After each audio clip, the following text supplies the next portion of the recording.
فَإِن لَّمْ يَكُن لَّهُ وَلَدٌ، بس اگر نہ ہو اس کے لیے اولاد، کس کی؟ میت کی۔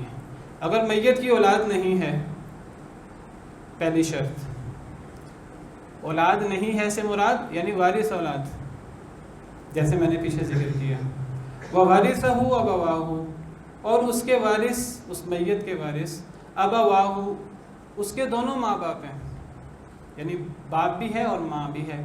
اولاد نہیں ہے، اولاد ابھی ہوئی نہیں، شادی نہیں ہوئی، پہلے ہی فوت ہو گیا لڑکا یا لڑکی، یا شادی ہوئی ہے اولاد ہوئی نہیں، یا شادی ہوئی اولاد بھی ہوئی لیکن جب وہ فوت ہوا اس وقت اولاد نہیں ہے، کوئی صورت ہو، اگر اولاد نہیں ہے میت کے مرتے وقت، وَوَارِثَهُ أَبَوَاهُ، اور وارث ماں باپ ہیں، دونوں وارث موجود ہیں، ماں بھی اور باپ بھی، فَلِأُمِّهِ الثُّلُث، تو اس کی ماں کا ثلث ہے، ثلث سا لام سا، ثلث 1/3، تہائی حصہ۔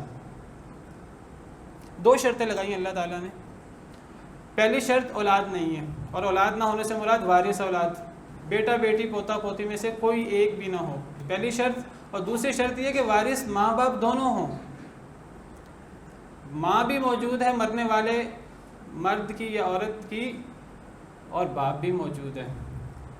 فرمایا اس صورت میں ماں کا ثلث ہے، 1/3 ہے، تہائی ہے۔ یہ جو پچھلی صورت میں ہم نے ماں باپ دونوں کا چھوٹا چھوٹا حصہ پڑھا، یہ بھی فرضی حصہ ہے، اور یہ جو ماں کا اس صورت میں ثلث یعنی تہائی حصہ پڑھا ہے، یہ بھی فرضی حصہ ہے۔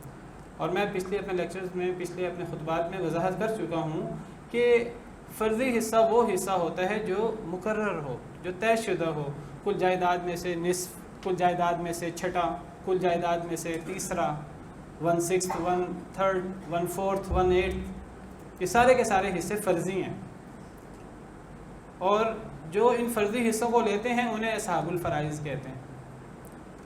اور فرضی حصہ یا اصحاب الفرائض کا حصہ پہلے تقسیم کیا جاتا ہے، اور دوسرا حصہ ہوتا ہے عصبی۔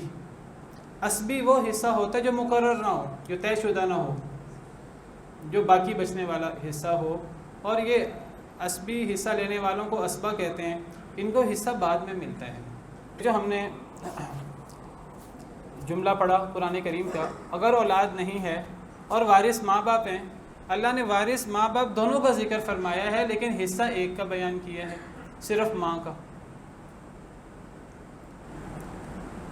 اولاد ہو تو ماں باپ دونوں کا فرضی حصہ ہے، چھٹا چھٹا حصہ۔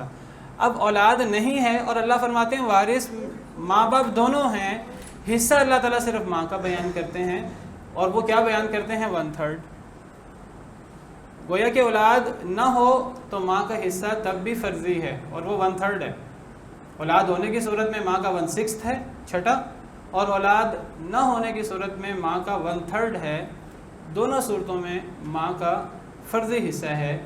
باپ کا حصہ اس صورت میں اللہ نے بیان نہیں کیا، اگرچہ اللہ فرما رہے ہیں کہ ماں باپ دونوں موجود ہوں، تو اللہ نے جب باپ کا حصہ بیان نہیں کیا اور باپ کو وارث قرار دیا ہے تو یہاں باپ کا عصبی حصہ ہوگا، عصبی حصہ۔ اور عصبی حصہ کی وضاحت کئی دفعہ گزر چکی ہے، یعنی باپ یہاں بچنے والا مال لے گا، جو مال بچے گا وہ سارا مال باپ لے جائے گا،